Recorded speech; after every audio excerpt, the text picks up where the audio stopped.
Hello, I'm Danny. And I'm Jake. And this is Marvel Talk.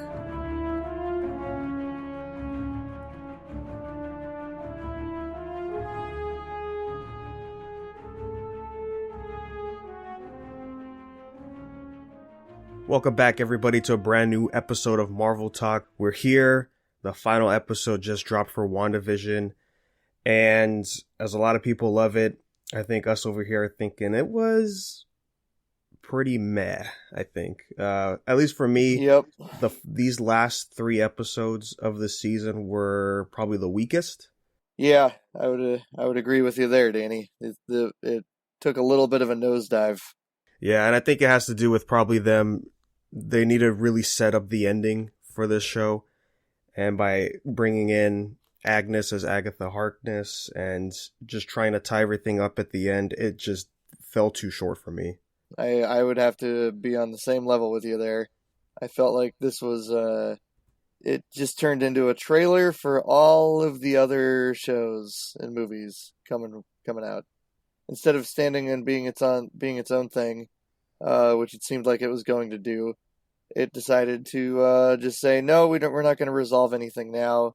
You have to wait for 3 other things to know what the resolution is for any of it. Still some good moments. I mean, there are moments in there that I enjoy. I think for the most part, it's pretty bad. Yeah, so let's just go ahead and kick it off, man. With episode 7, it's like the Malcolm in the Middle episode, and also the last episode that's going to be a sitcom as we go in through more of like the rest of the story and Wanda's background. But I don't know, there was something off about this episode. That this is where it started to dip for me. For me, it was Vision in that episode when he was hanging out with Darcy. He just felt so out of it. I wasn't, I was expecting more from the usual Vision we were getting, but he was just like, yeah, this is crazy, man.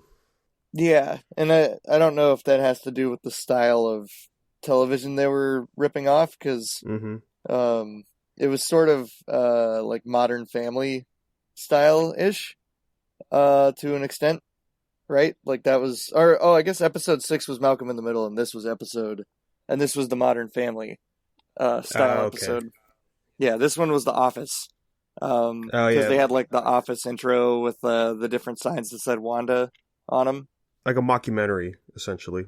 Yeah, so like Modern Family or The Office or Parks and Rec. That's what this episode was like, which could explain the more aloof nature of Vision. This was just a really weird episode, I think. Yeah, and it's basically he's just trying to get back home with Wanda, and one part I was thinking was, man, they could have kept those elements from all the earlier episodes of how it gets like creepy or scary by having, because it looked like they were going to do it by having the cast be there like, hey, you're up on stage, and then them trying to stop Wanda and Darcy from leaving. They could have really went more into that, but it was just the one guy. I was kind of disappointed in that. Yeah. Like having more of the possessed people like raise an eyebrow at them leaving type deal near the beginning would have been good. I don't know. This episode was not my favorite. I think it mostly has to do with the fact that like the biggest letdown of this episode was for sure the stuff having to do with Monica, because we've been built up the whole season, and by not just by the show but by Marvel themselves, about who the aerospace engineer could be, and then it's just a person. Yeah, there's a lot of that in these episodes. So the aerospace engineer was just some lady, I guess, who brought a lunar rover to help them try and get in, and then they still didn't even need it, and then Monica got in anyway. So it's kind of like it didn't matter. This moment with her, it's so weird. And yeah, like she's like, oh, I can make it through, and just pushes through. She gets her Marvel energy to kick in and just persevere through this, through the hex, and then ends up getting powers that way. It just feels like okay, we have to give her powers. This is the way to do it. But they give her powers for nothing to happen with them.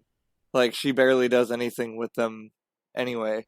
Yeah, she only has like with the one scene at the end where we get to see it used in the last episode, and then in episode 8, she's not even there at all because that's all about Wanda's backstory. Yeah, that's our that's the exposition episode. Yes. There's something about these final 3 episodes that feels very reshoot to me about them. Like they don't feel like they were in line with where this show was going originally. And I know that they did do a lot of reshoots on this show because I remembered seeing an announcement like back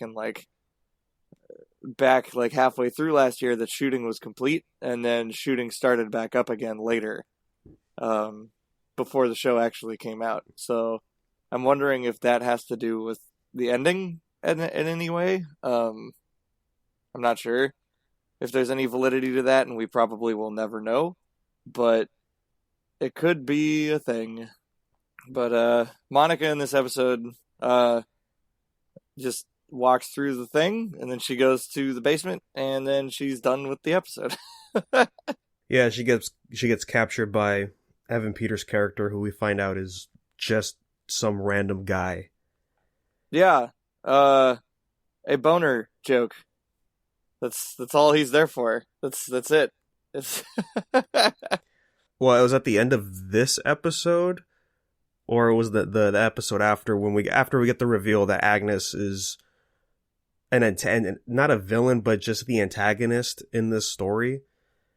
And we see her like she's the one that put Evan Peters there, and then started explaining stuff how like it would have been your real brother, but I can't do necromancy like that because it's hard to hide the bullet holes, I guess. And once she said that, I figured like, oh, so this isn't Peter from the X-Men universe, because how is necromancy hard but multiverse stuff wouldn't be, kind of thing. Yeah, exactly.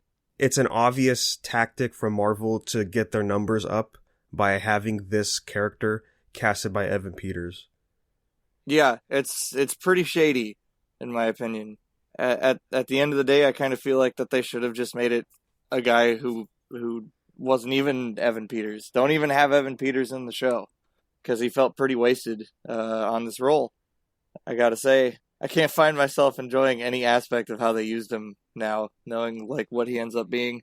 Yeah, I mean, I'll admit the stuff when he's hanging out with the twins in the Halloween episode is fun, but that's pretty much it. Like everything else after that. Well, I mean, his confrontation with Wanda in the Halloween episode was good too, but just knowing like, oh, at the end of the day, like this doesn't matter anyways. It's kind of how it feels with like the whole thing. Yeah, a lot of it here. It feels like that. So, I don't know. Evan Peters not being anybody was a major letdown. Not having the aerospace engineer person show up at all, or just be that lady, was another big letdown. And I've seen some people online saying that this has to do with like fan expectation, and I don't think it's just that, because Marvel really did play up a lot of this on their social media and stuff. Like they made big focus on a lot of these aspects of the show, and then none of them came to fruition. So it was like kind of underhanded, in my opinion. Yeah, I saw this brought up, and people mentioned that we'll go take a look at Falcon and the Winter Soldier. There's not a lot of those expectations in that show because there's not a lot of mention of that show as the same degree as WandaVision did. Like Paul Bettany, for example, was hyping up. Even Elizabeth Olsen was like, yeah, just wait till you see the cameo at the end. It's going to blow your mind. What did they say? Yeah, like Luke Skywalker levels. Right, like, yeah. And I don't feel like what we got was Luke Skywalker level cameo. Yeah, and the joke is that just like, oh, it was Paul Bettany himself. It was White Vision. Yeah, which White Vision himself I have some problems with too. White Vision was fine. I actually really dig the scene in the final episode with Vision and White Vision doing the whole like talk about like the Theseus boat or whatever. I don't remember what it was. The Theseus ship, yeah. Yeah, the Theseus ship. I thought that whole scene was great. I And that's been my whole opinion of the season, is that everything with Vision in it has been pretty great. Like Vision at the end of the day ended up being my favorite character from the season. Yeah, really the star of the show, I think. Yeah, and very underutilized in my opinion, especially in these last couple episodes. I feel like he had such a backseat he got put in the backseat, like literally, when he was in the ice cream truck. Like I can't imagine why you would want to make a filler episode of this show, and it feels like episodes 7 and 8 were just filler episodes, to an extent. Episode 7 for sure, especially with Wanda. You know how she's like, I just don't care. I'm just gonna sit down and not do anything today. Yeah, I thought that whole aspect of her was terrible, honestly. Like that was just like the whole episode felt that way. And I was just like, why do this? Like this is just holding up the story. There's no good development happening with any character in this episode in particular. It just came off really lazy. It was just kind of there until we get the reveal for Agnes at the very end. Yeah. Which I felt like that was a good reveal, and then almost in the very next episode, it gets undercut. Like, it felt like they couldn't decide what they actually wanted to do with the story of the season by the end of it. Yeah, because in episode 8, it starts off with Agnes's, or Agatha Harkness's origin. And for me, that felt like it ran a little too long. Very classic take on, I guess, this kind of character. Yeah, I don't know. At this point forward, when she started acting the way she did with all her narration and going through Wanda's... Oh, God. The narration was the most obnoxious thing ever. Like, explain everything to the audience. We can't get anything from just watching the show. Like, yeah, it's weird. Oh my like God. they wanted to keep the element that they gave Agnes during the sitcom stuff in her real character. Her being like the narrator / like orchestrator of stuff, you mean? No, just like her personality, the way she would talk to to everybody, and like they kind of kept that in there with her saying all that stuff while they were watching Wanda's life. Yeah. I mean, we could have just let that go because that was all an act that she was doing to get closer to Wanda, to try to understand what's really going on here. Yeah, and I don't know. I just felt like her whole storyline ended up just being like a fart for me. Like, just didn't really go anywhere, ultimately. I mean, it kind of really did go nowhere, right? In the last episode, like the fight was underwhelming. And all she did was like, oh, I just can absorb your powers because I can do that. Yeah, there's no explanation. I can just do it. I mean, I guess they show it in her origin in the beginning, but that's it. Man, it was just such a weird conclusion compared to the rest of the season. It just felt so off. I thought they were going to have it be that Wanda just overloaded her and killed her. I thought they were doing the Dragon Ball Z thing. Yeah. Yeah. Like, you want my power? Then you take all my power. Like, it was going to be that type of deal. But then they twisted that. I did like that none of the villains died. I guess that's something I liked about it. All the villains survived the show, including maybe Wanda is a bad guy now, maybe? Yeah, the way they tackle Wanda at the end it's very disappointing, almost upsetting just to see how it happens. Yeah.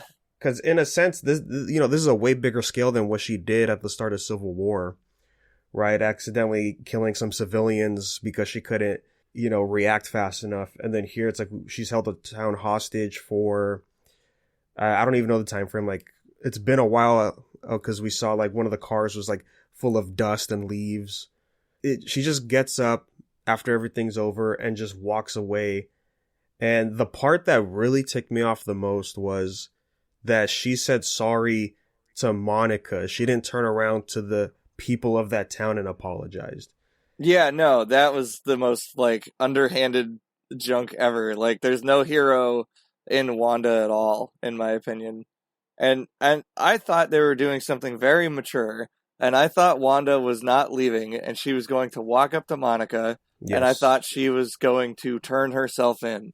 And I was going to be like, wow, that's a heck of a thing to do on this kind of show. That's a crazy way to end it if that's how they do it. And it's like, nope, she just flies away. And I was like, what? You're going to let her go, but arrest Hayward? What? How does that make any sense? Like, arrest them both. Like, what are you doing? It just felt so strange that Monica would just be like, yeah, no, you're good. You can go. Oh, because remember, she understands Wanda the entire time. Like, when she came out of the hex, she's just like, oh, no, I understand what's going on. Wanda's not the bad guy here. She's the good guy. Uh-huh. Yeah. And then that's pretty much, yeah, her whole reasoning. And that's more of that buildup of, like, you know, that's more of that hinted storytelling that there's something bigger happening that's not just Wanda in control of the town, when in fact it's not. It's just Wanda. Like, it literally, the whole thing was just Wanda. The most boring way to tell that story and, like, to end it, I think, was just having it be Wanda. Once we got that reveal in episode 8 during all the flashback stuff, that's when I thought, oh, okay, so we're not getting anybody else. This is it. You know, Agatha Harkness is the big villain in here. Yep. If she's even a villain. She's just kind of there because she just wants to learn whatever spell Wanda used. Yeah, like, that's all she wants, is that's all she's looking for in that situation, which makes her a far less interesting character, and then kind of subverts the thing of her being in control of stuff from the last episode's ending. Like, it wasn't Agatha all along; it was just Wanda. I guess, I don't know. Like, yeah, a lot of big teases is what I could say about this show. Yeah, if it's Marvel dangling the carrot, right, for the audience to keep watching. Yeah. Which I really think puts focus on how they release this as well. They release this, obviously, weekly, and for the last 8 weeks, we've been keeping up with it and everything, and now this week, it's completely done. Like, it's over, and it meant nothing. Might I add, there was, I saw on Twitter the guy that was leaking stuff that was, you know, for sure from a good source, talking about Mephisto coming in the show and all that. He explained, like, yeah, I don't know how we missed that, and then shared a screenshot of the Discord server they're in where they were talking about the leaks, and he mentioned one of the things mentioned about the Theseus ship and some other stuff that happened in the show. So he's like, yeah, so I don't know how we missed Mephisto being in there. We thought it was from a legit source, so that's why I guess that speculation has been there the whole time. That's what makes me wonder if there's a version of this out there somewhere that's not like, there's a reshot version of this. Like, there's an alternate ending to this season that did involve Mephisto being, like, a bigger role or something. Because the fact that they shot a bunch, said they were finished, and started editing, and then went back and did more, kind of makes me think that might be a possibility. That they really just wanted to change the ending up, like, really bad. Yeah, and then stuff like with Doctor Strange too coming in, and it's like, yeah, we were told he was going to be here. Which, you know, thinking back, it's like, if Agatha was going to be such a strong character, especially with the Darkhold, I think I would have liked to see Strange come in at the end, and that probably would have upset people because, you know, like, oh, like, how come Wanda didn't beat the bad guy? But I think with her, you know, not having full control of her powers in that moment anyways, as she kept losing her powers, I think it would have been fine. But so some stuff that bothered me in the show was the first big part was the flashback with Wanda, as we're trying to unravel the truth of why the town is how it is. How did she form the hex? And there's some good stuff in there. I thought the stuff in the beginning with her family up until the Stark bomb was good. And Yeah. then that's where we get the reveal of like, oh, this is why it was all sitcoms, because she watched it with her folks. See, that's my big problem with that episode, though, is that like the blatancy of like all of the properties that Disney owns in that suitcase. I was just like, that's like a perfect metaphor for what Disney has become. Like, Oh, because I was like, when he opens the suitcase and there's like 100, there's like the suitcase is full of perfect condition DVDs that are like definitely from America and not like knockoff DVDs of any kind. Like they're just like actual like DVDs in like this Romanian country. I was like, no. These should all be bootlegs, at least. But they're all real. Like they're all just real copies of these movies and shows. well, I mean, he does sell them though. That was the whole thing, right? Is he smuggles these back into the country and sells them? Yeah, but I feel like it would look better if they were bootleg movies. I don't know. Yeah, I get what you're saying. Yeah. And also, I think it would have been better if there was a lot less of them visually seen. Like, I don't need to see a suitcase full of them to understand that Wanda enjoys sitcom TV shows. Yeah, I think they just had to make it a point that, oh, look, this is all the eras of each episode we watched. Up until that point. It just felt so on the nose. And like so Yeah. It was very over the top. And then, they're doing that thing with the backtracking of like, it's always the thing like we don't have to watch this moment. Like, what is it with Black Widow and Hawkeye? Budapest? Yeah. Right, it's like we don't need to see Budapest. And then it's like right here, it's like, oh, we get to see how the bomb doesn't go off in the house and Wanda and Pietro lives kind of thing. Yeah. And, Agatha says like, oh, you put a probability hex on it. And it's like, oh, really? Yeah. We're going to be doing it like this? I wasn't a fan of that. That's more of that over-explaining stuff that just that didn't work for me at all. Yeah, because I think her and Pietro's backstory is strong enough without having that in there. Yeah, I personally think so. I guess it's supposed to be like Agatha being like, but look, you've used magic since you were a little girl. Like you've always been a witch. Well, I mean, they've always been around, I guess, kind of like Doctor Strange and all of them over there. But like Doctor Strange didn't possess like sorcerer abilities until he learned them. You know what I mean? Yeah, that's like true. There's a difference between the way that Doctor Strange's power works compared to Wanda's here. So it's just it's kind of weird how they use magic in this storyline. Yeah, so that was my thing, right? The whole time we're building up to the big reveal of how Wanda did it, and in the back of my head, I kept thinking, I'm like, well, the joke's on Agatha, right? Because she's not a witch. Like, these are the powers of the Mind Stone. Like, that's been established. Yeah. And then we get to that moment where Wanda touches the Mind Stone back at the Hydra base, and they decide that, you know what? We don't need Jean Grey. We have Wanda. We could do a better Phoenix storyline here. Oh my gosh, yeah, it's so obnoxious how much it's like Phoenix. It's ridiculous. I know nothing about Scarlet Witch in the comics, but I'm pretty sure this is not how it goes. She's just the Scarlet Witch that's starting off. And Scarlet Witch isn't like a crazy title for like a certain level of magic power. It's just that's her superhero name. Yeah. Yeah. And her powers, I was reading up on it, her powers do start off as probability powers. Like that's where they start. Oh, okay.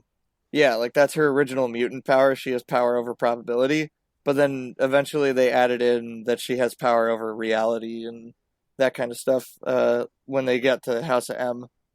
And it's at this moment where I get confused because we talked about it in the chat after the episode came out, because I was like, okay, so the Mind Stone just woke up her powers, but we get assured here at the end in the finale that she does have some powers of the Mind Stone, as she tells the Vision she created that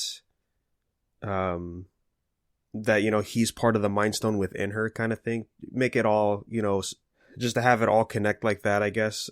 So I guess now it's like, oh, like it activated her powers, but it also boosted it as well with the Mind Stone stuff going on. Yeah, I guess. It felt confusing for me. Yeah, there's no good rules anymore for this. Like there's no way to tell No. like what the rules are for it.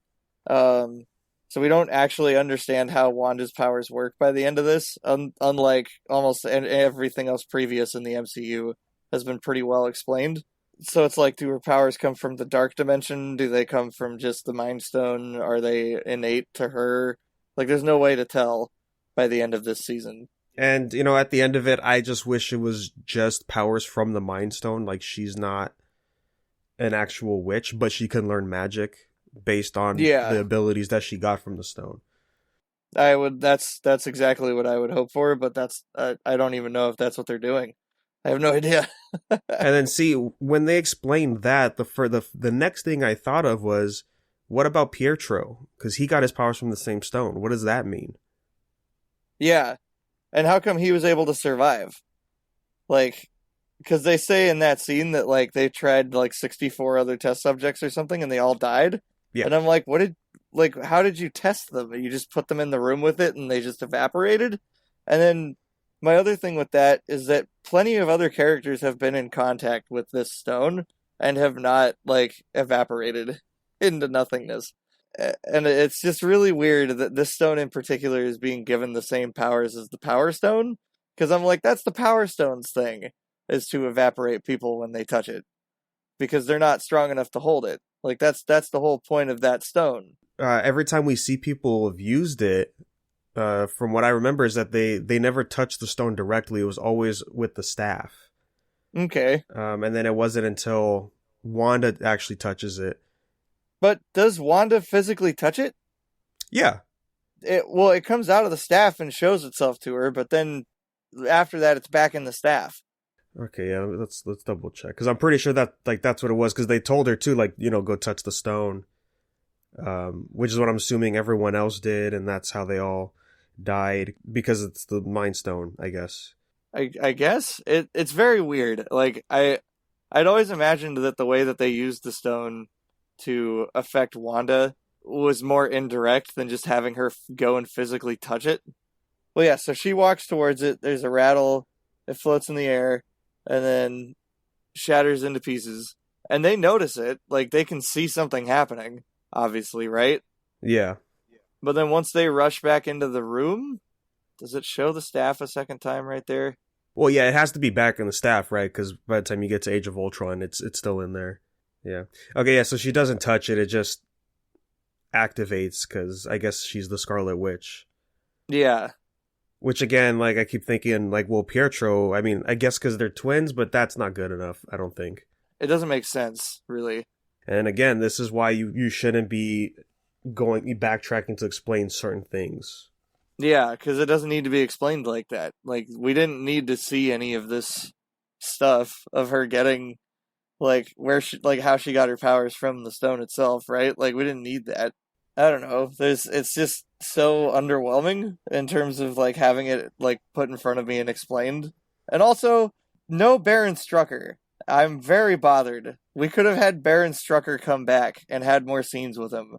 And you'd think that, like, the scary level of this show, like the spookiness that they've been shooting for, this would have been, like, the perfect episode to do more of that with, like, having her relive, like, the torturous experiments they did with her, with the stone and everything. That could have been great. And instead, they're just like, oh, no, she just looks at it, and then she sees a vision, and then that's it.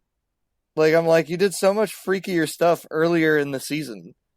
And you'd think that's something that Agatha would want to do to her, right? Like, she'd want to be able to traumatize her into revealing the information of how this all went down. So I don't know, just such a big letdown in terms of how they could have developed all this information and delivered it. Like, they could have delivered this in a much more entertaining way, I think. And then by the end, we get to see it was a little surprising for me that Vision and how he was brought back to life, quote unquote. And it's literally just a manifestation of her memories of him, and which is interesting. And it's not just a manifestation of memories, it's like physical too, because he has like a vibranium signature that they're able to track. Yeah, I was thinking back to that, so I'm like, okay, so he is still made of vibranium, And I guess it makes sense because it's all in the hex, just like how the twins are still physical and are able to interact with things. Yeah. God, But can we talk about how useless the twins were? Gosh, the scene where Monica saves them from bullets is useless. It's like the most worthless use of superpowers because A, both of them can stop bullets or get around bullets easily because one of them is a super speedster and the other one has magic powers. And B, they just die like 10 minutes later anyway. So there's no reason for Monica to even be there. it's just there to show off her new powers, pretty much. Like, that's the only reason she was there at the end. That she can phase and stop bullets, sort of? Yeah, it's like she absorbed the momentum from the bullets as it passed through her. Yeah. Yet another character whose powers don't make sense. Yeah, it's weird because if we have to guess, like those powers are from not only Wanda but through the hex itself, and like I guess because she went through the broadcast frequencies, she has that kind of stuff going on with her power set, which it all happened so fast that it really did feel like, okay, we need to have her powers so she could be in Captain Marvel 2.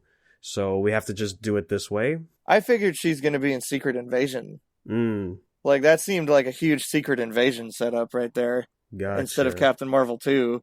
I don't remember who they said is looking for her in the post-credit scene. Like, they're like, oh, they want you up there.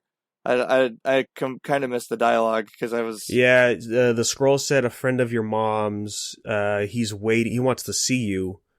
Oh, yeah, it's Nick Fury. Well, I was thinking, yeah, Nick Fury or the scroll. Talos? That's the one thing. Yeah, Talos. Yeah. I'm pretty sure it's Nick Fury, though. Like, that... Probably, yeah. Because the last place we saw him was with Skrulls in space on vacation. One of the first post-credit scene, I think. Or was it the second? First one is the one with Monica. No, I'm sorry, like the first of the series is what I was thinking. Oh, okay. It is Monica getting captured.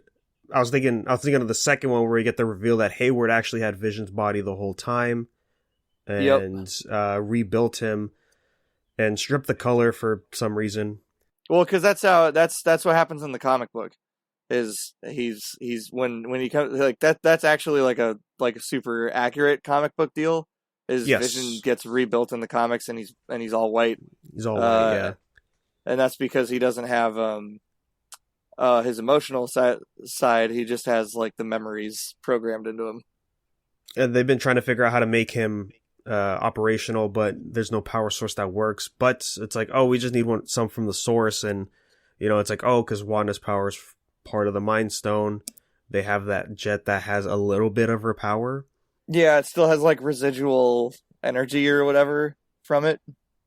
Yeah, and so they use that to turn on White Vision, and then we get him to fight, fake Vision in the final episode, which I was mentioning to you, like, wait, this doesn't make sense that White Vision still has the same powers as Vision, because I thought those were from the Mind Stone, like shooting lasers and being able to phase through objects. Yeah, unless they figured out a way to just add those into him. Yeah, unless that's the vibranium, because remember, vibranium's like magic in the MCU. Oh yeah, vibranium can do whatever the plot needs it to do. That's right. I forgot about that. Yeah, they made vibranium plot magic. Yeah, remember, it's medicine and it's anything else you need. Yeah. You can stop you can prevent spinal cord injuries. You can stop bullet wounds from killing people. You can communicate with people on little wrist balls. It can absorb energy and redirect it somehow. Yeah, vibranium's just, it's the plot. It's the plot. Yeah, so that was that threw me off. So I'm like, why are we doing this? Like, it could have just been a vibranium body, and that fight was pretty meh as well. I mean, nothing too. I mean, when you have characters flying in the air like this, there's really nothing too exciting you can do with them in the MCU. Yeah, and I'm gonna throw it out there, man. I didn't think the special effects looked that great. They were kind of CW-ish in a couple shots. I was just like, man, both Visions look terrible. Oof, man, White Vision looked pretty. He looked pretty rough. White Vision did. Yeah, he was terrible. Like I don't know, man. I don't think this ending was good. It was just a CGI was kind of whatever, and it just ended up being a lot of people shooting lasers at each other. You know, heck, we even got a sky laser for a second with Wanda shooting up into the sky. That's right. Yeah, we saw that. Yep. And I don't really understand how Wanda was able to undrain herself from Agatha, unless the whole point was that she never got drained in the first place. Yeah, that part made no sense to me. And it's like, oh, look, she put the runes up that Agatha did in episode 7 or 8. 7, yeah, both, I think. Which, you know, the room full of doors showed a thing in the mid-episode commercial that was about the Nexus. And what do? It's just a room full of doors. That's it. That was another one of those things where it's like, oh, is it the Nexus? Is the Nexus underneath this town? And that's why this town is important? And it's like, nope. It's just Agatha with a room full of doors. Creepy doors. That's it. So those fights underwhelming, didn't make a whole lot of sense. Like, I kind of wanted to see more magic from Agatha. Like, we should have seen more variety since she's been alive for centuries. You know, instead of shooting these CG blasts everywhere. Just lasers. That's literally all it was just laser blasts. Because it's like, you know, you think you're going to get some interesting kind of witchy stuff, like when she's got like the kids tied up with the weird like energy whips. Mm-hmm. And I'm like, oh, okay, so there's going to be some cool like Doctor Strange level crazy magic stuff going on. Like maybe she'll fight multiple Agathas, or maybe there'll be like a whole thing with that. And instead, it doesn't do anything. And then like the only real interesting part of the fight is when like Wanda comes up and does like her bewitching thing to Agatha, and then Agatha like turns it around on her, like in that vision. Like that's like the only part of the fight I found any like even remotely interesting. Oh yeah, the Itachi thing from Naruto. Yeah, but then Agatha turns it around and she's like, "Wait, well, actually, I'm in control." And I'm like, "Oh, okay, that's interesting." I thought it was just. I didn't think it was her being in control of it, but just that the fact that Scarlet Witch is there in the memory, and then the witches can sense her. I thought that's what it was. Oh, see, I thought it was Agatha taking back control of the situation, because then Wanda gets tied to the post and everything. And it was like Agatha like torturing her again, like she did with all the regular townspeople, like freeing their brains and being like, look, this is what they all have to say about what happened. And then Wanda having to, I thought that part was pretty good. Like that part was pretty horrific. Like having all the people from town be like, my kids are in a house somewhere and you need to let them go. And then like the other guy's like, I don't even remember what my voice sounds like because it's been so long since I was me. And I'm like, that's pretty horrifying. That's cool. And then it's only in that one scene. And like you said, she never apologizes for it. So it's like, oh, okay. Yeah, and you think she would, because just minutes before she walks away, and then, like Agatha unlocked them all, like she was freaking out. She could have, like, now that she's back to her like normal senses that she can calm down, she should have just talked to everybody there, but didn't. Like they all just looked at her and then she flew away. Yep.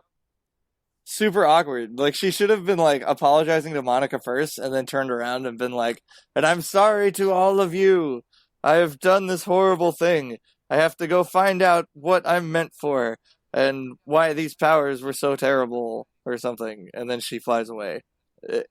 Instead, it's like the lamest, like, all right, sorry, one lady that I possessed. I gotta go. Bye. My planet needs me. And then she flies into the sky. We see her living in this cabin, and while she's just hanging around, there's like this projection version of herself in the Scarlet Witch outfit, reading the Darkhold, trying to understand chaos magic, I guess. Yeah, I guess she's like astral projecting, sorta.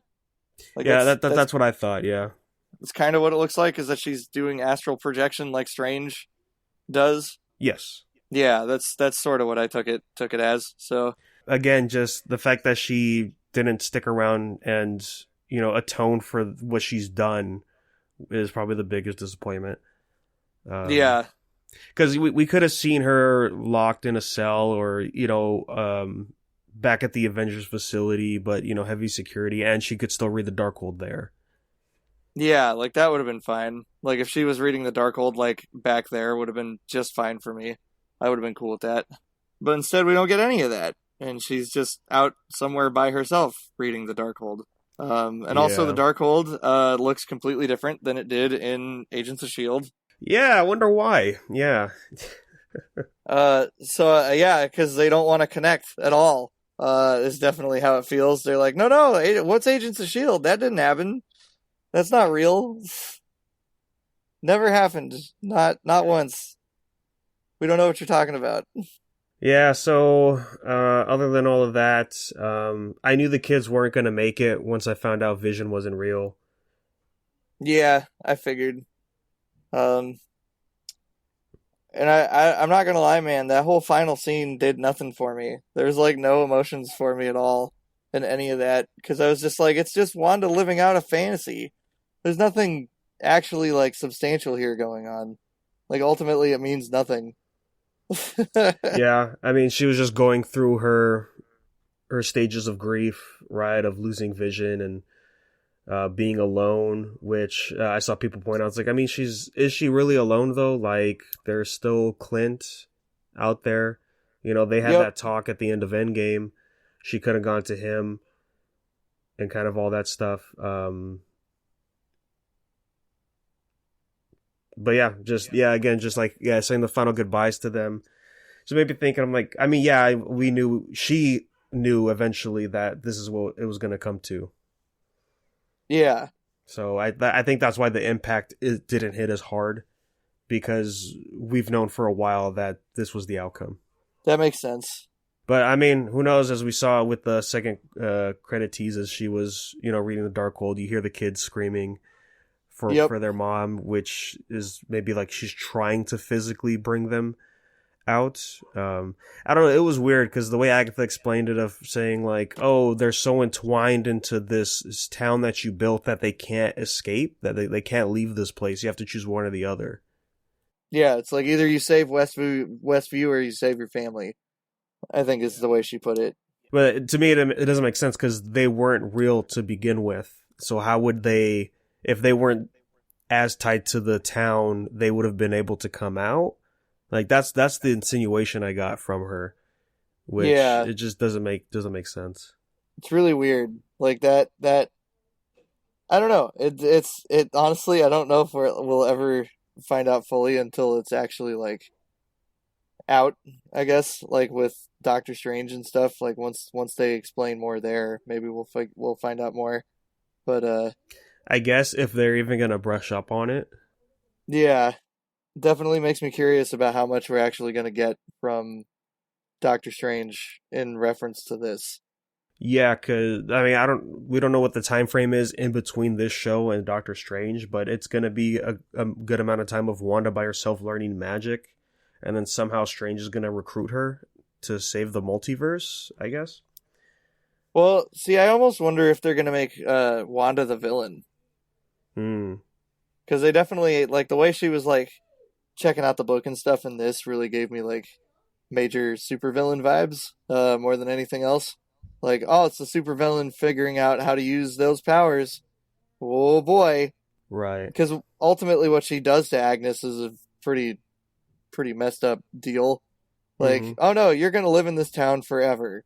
And you're going to be a normal person. So have fun. Felt kind of... That was pretty spooky.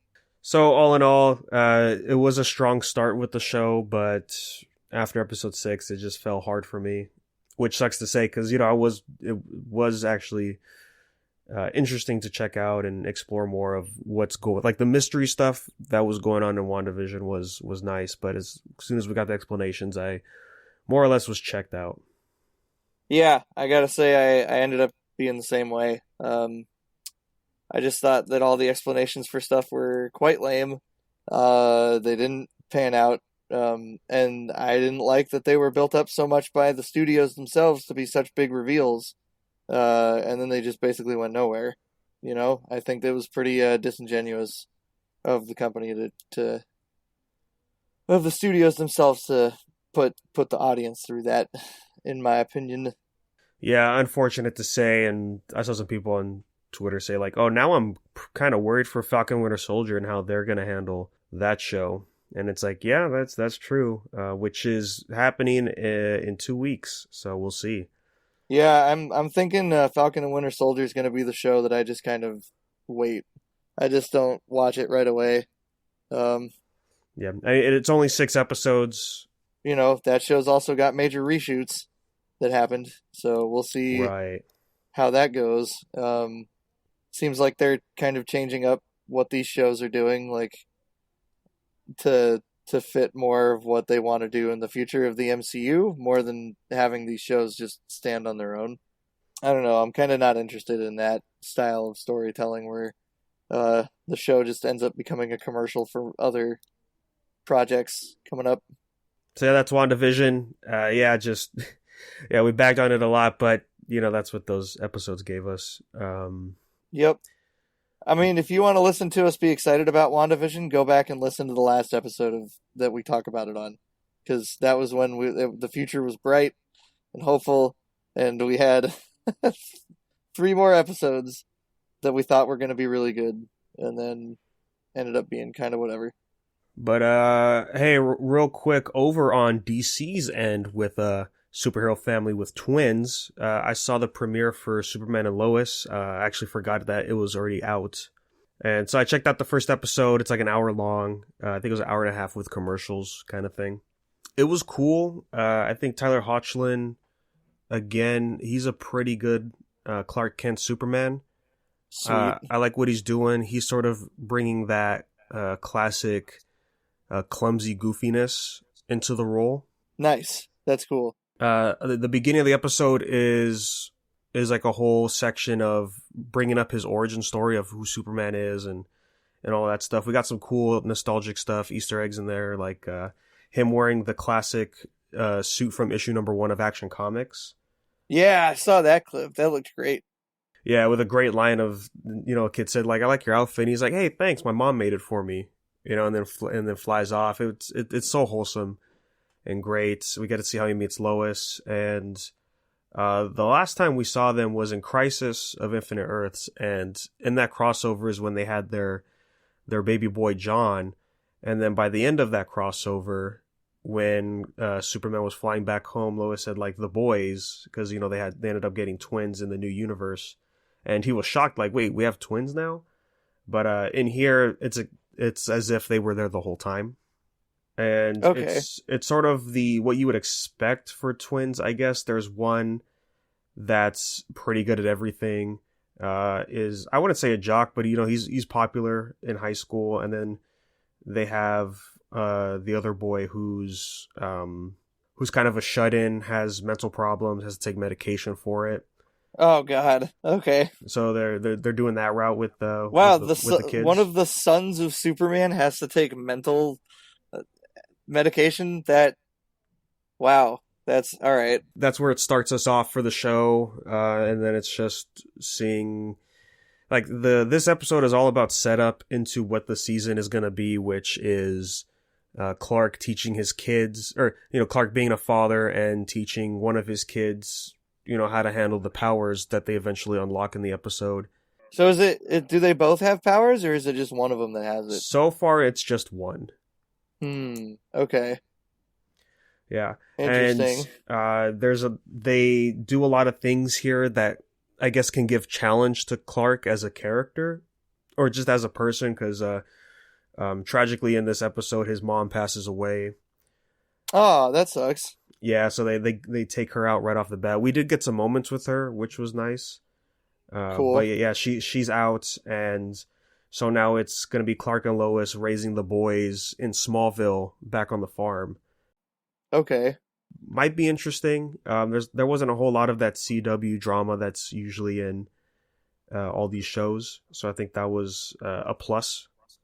Cool. It kind of sounds like the only thing that'll be sort of close to that will be the one brother dealing with his mental health problems.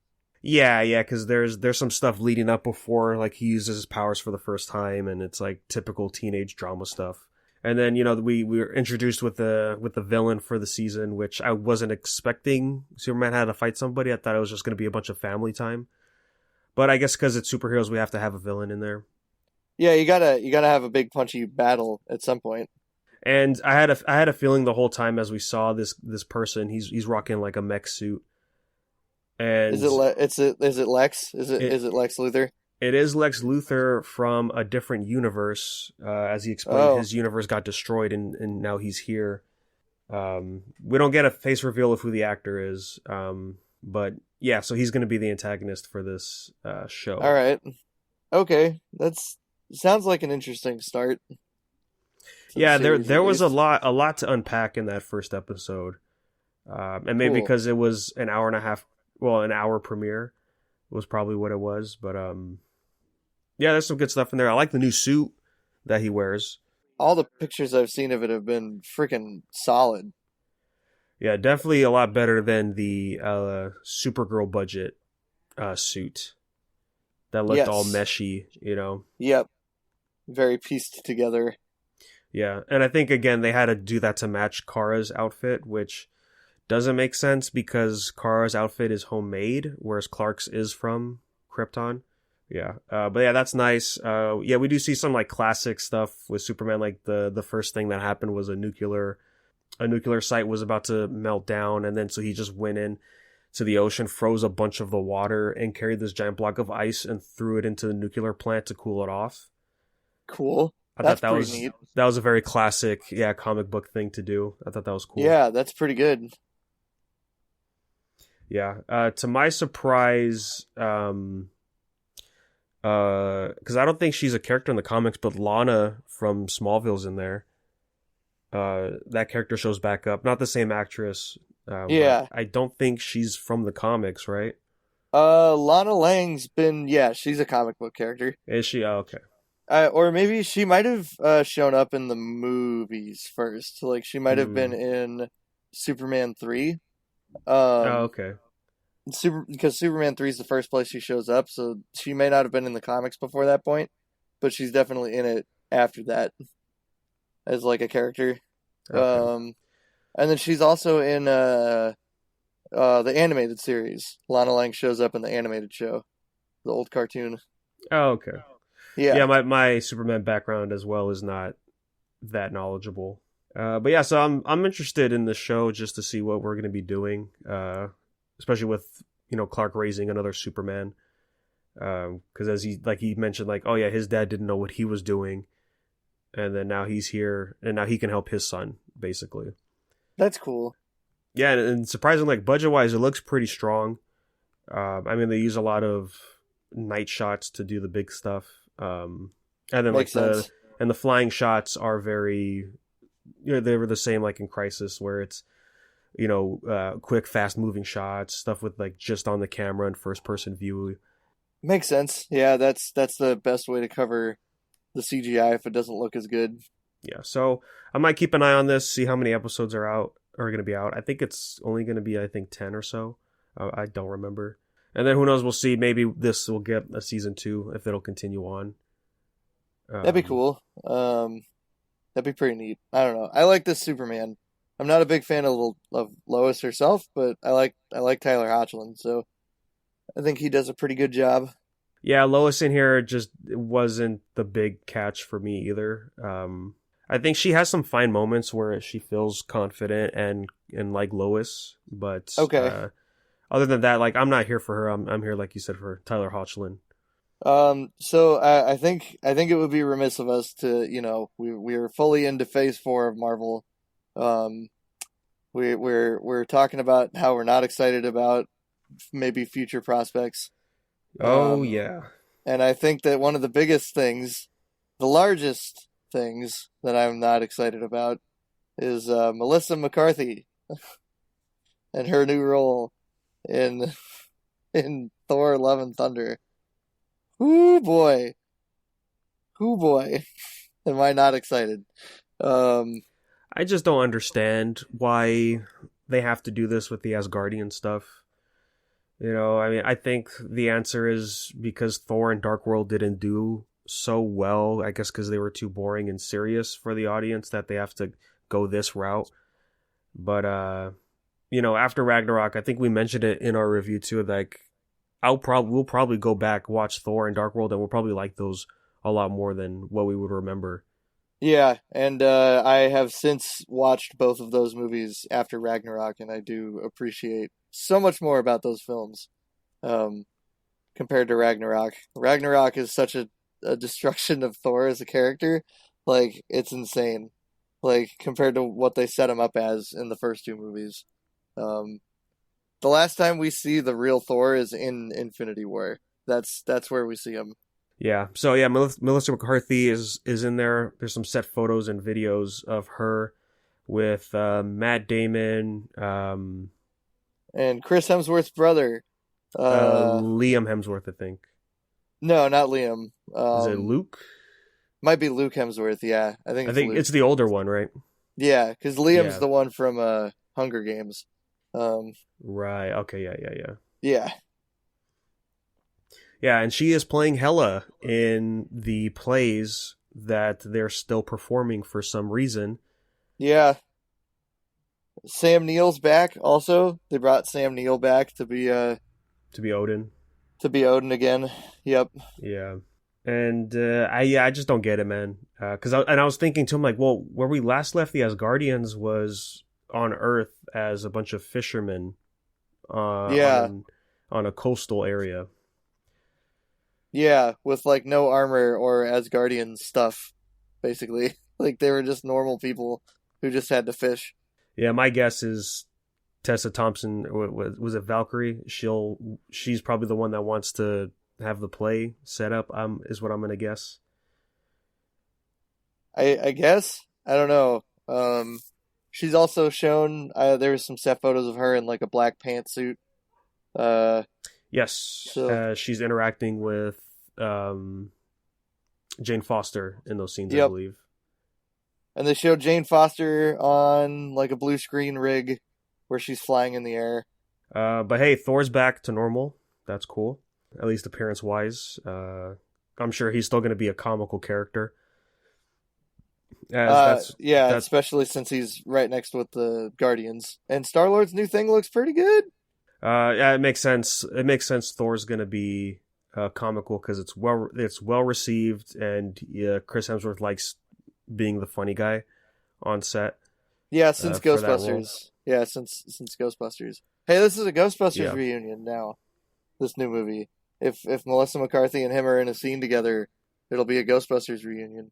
Yeah, I'm wondering who's going to be walking up when the play is happening. Is it going to be Jane Foster? Is it going to be Thor? Yeah, I'm curious. Yeah. But not curious enough, I think, to go see it. Yeah, no, I was already kind of checked out for the film anyways, because they're not going to do anything interesting to bring me back. And then now it's just the new stuff, like with Asgardian play, and I'm just like, why can't we just go back to how Asgard was? I don't understand, so I'm just, going to take a back seat. Don't even want to check it out, really. Yeah, there's nothing here for me to watch. I'm over it. I don't want to see it. Doesn't matter to me in any way, I don't think. No. Jane Foster's so tiny as a person. Oh my god. I just don't know how they're gonna do the transformation stuff. I mean, it's just going to be her rocking the armor. It's not like Jane Foster's built in the comics when she becomes Thor anyways either. Yeah, that's true. Yeah, so does that mean she'll have Mjolnir? Because Mjolnir got destroyed, and I thought Cap took it back with him. Yeah, I don't know what they're going to be doing with her. Because, Mjolnir had the power in it, but if Thor gives it Stormbreaker to her, it's not like she's going to be taking over powers, because that's to amplify Thor's powers. So I don't... Yeah, it's like a totally different type of weapon. Unless they just retcon it, which is what they seem to be doing with this new phase. They're just like, no, don't worry about it. Don't worry about it. They might be introducing something new, if I had to guess, to go in there. I don't know. We'll see. Maybe he passes the Odin Force onto her for no reason. He's just like, I don't want to be king. I don't want to be I don't want to be the guy who holds this anymore. I don't want any responsibility. I'm out. Bye. Yeah, and that's the worrisome part is how they're gonna handle Thor's character moving forward. And Yep. in other news, Spider-Man 3 is Spider-Man No Way Home, which Oh yeah, we had that whole name debacle, where like all three of the actors released different titles for the movie. To like, and I think that's just people. them having fun. Yep. And that's cool, I guess. I don't know. Yeah, so it gives us the sense of what we already could have guessed of, that they're on the run. There's some theories. People hinted like, MJ's rocking a beanie, so she might dye her hair red to blend in more, I guess. Like, yeah, I believe that reasoning she gets the red hair. I believe that was a theory from our good buddy Serge, Tobey Maguire fan, who posted that one. Yep. Yes, which I could see that happening. But she's not MJ. She's Michelle Jones. Oh my gosh, this whole thing. Remember, she's like, call me MJ. My friends call me MJ. Yeah. Yeah. Her name in the credits is still Michelle Jones. It ain't Mary Jane. Gosh darn it. It's ridiculous. I don't know. Better news, though, we did get some stuff with Snyder Cut. We saw some stuff with our boy Henry Cavill today, actually, as of this recording. Rocking the black suit. Some freaking awesome footage of him in the new outfit. I love it. And just seeing him like just jacked, like ready to fight, and like also like no mustache issue.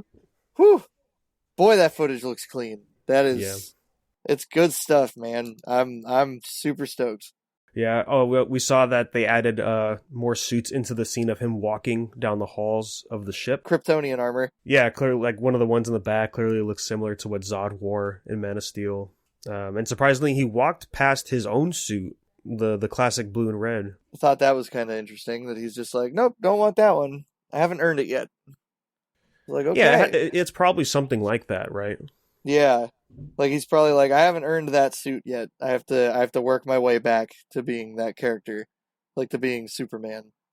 And I think there's like dialogue in one of the commercials that said, "You brought me back for a reason, and I need to know why, or I like need to find out why." And like that's why he goes back to the ship. Yeah. So I was like, okay, that's new dialogue. I don't remember that being in the original Justice League, so that's cool. He did do reshoots as well, so that could be part of it. Cool, yeah. I'm glad Henry Cavill was like, no, I'll come back and do more stuff. I'm down. Yeah, he's always been positive and wanting to come back for Superman. Yep. Which is great, because, a lot of people love his portrayal, and yeah, he's just a great guy too. But yeah, other news for Snyder Cut is... it was mentioned to be like a 4-part series, like that was always the speculation. And then the way Snyder was phrasing stuff, it sounded like it was just going to be a 4-hour movie, which I think we mentioned on the show we're okay with. As long as it's a good 4 hours, there's no problem there. Yeah. But Snyder released the other day that there's actually going to be 6 parts for it, and we have all the titles for those parts. So they'll be about probably 40 minutes each, if you cut it evenly. Cool. That's not too bad. That's pretty watchable. Yeah, and it's probably easier for the generic audience, or just majority of the audience, to be able to sit through a show rather than just one long movie like that. Yeah. And I love all the titles sound super interesting. So I'm very curious about how it's gonna go. I'm pretty stoked. We're almost there, man. Just a few weeks away. Yeah, so next episode, probably, Snyder Cut. Maybe first look at Falcon Winter Soldier, or that could be for the episode after. Yeah. Because they're both out like a day apart from each other. Gosh, competing television releases. Well, at least like Snyder Cut's all getting released at once. Like, man. Yeah, I don't think you could get away with Snyder Cut being a weekly drop. No, I don't think so either. Yeah, so we'll see. can't wait for those. And other than that, I don't think there was really any other news to pop up, right? There was a new show coming out on Netflix, I believe.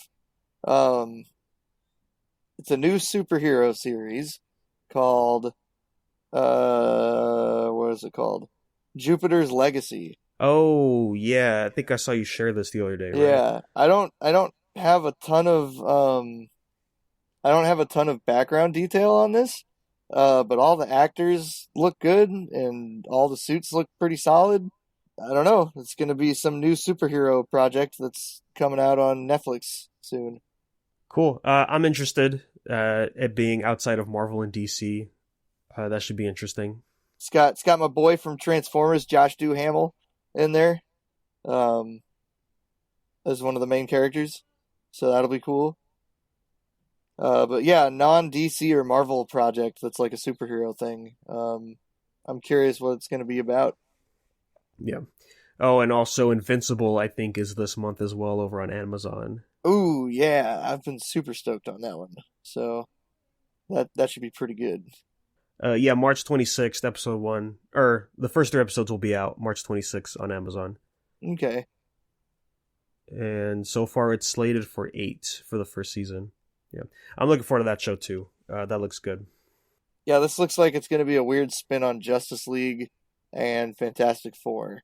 This Jupiter's Legacy show. Okay. Yeah.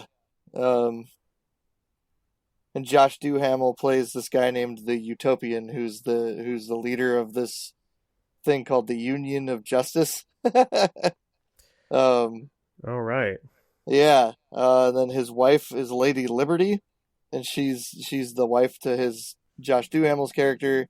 And then there's Brandon Sampson, who's going to be playing Paragon, who is a budding young superhero who idolizes his father, but struggles to live up to his greatness. So this might have some like Sky High vibes going on. Some of the character designs look pretty good. It should be pretty interesting, I think. Nice. Well, all right, man. While we wait for this new content to come out, I think it's safe to say we could go ahead and wrap up the episode today.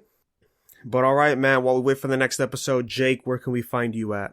You guys can find me anywhere on the internet at Corruption Cosplay with K's. We just released a new video over at Kids Can Cosplay's YouTube channel. So keep checking out that channel for my editing stuff. That seems to be the easiest place to check it out currently. So head over there. Nice. Yep.